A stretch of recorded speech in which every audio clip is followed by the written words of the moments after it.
Tilulo, ba't galit na galit ka?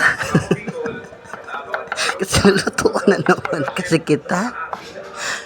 Wala na kami mapakain sa'yo. Ano ba luluto mo, tilulo? Tandang na lang.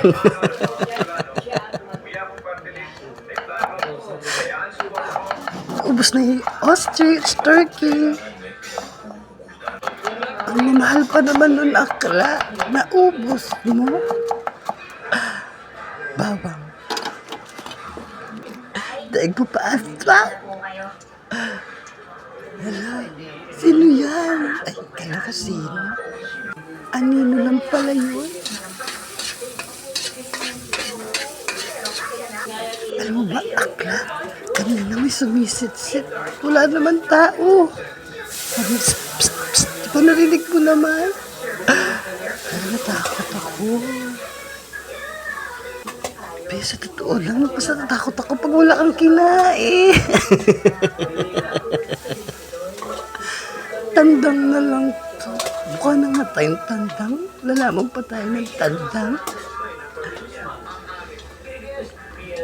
Huwag kang ganyan, bakla ah. Tilulo, ikaw yung gano'n eh.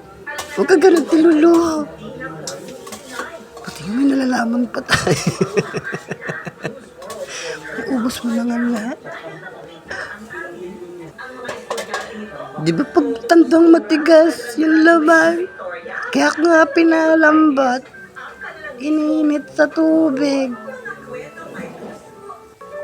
Ano yan? Tahin.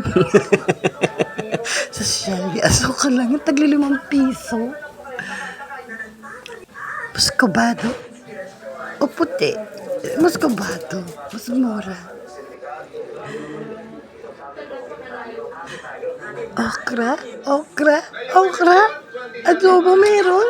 Ala, hindi yan. Papakuluan lang yan. Hindi ko ilalagay. Oh, luto na.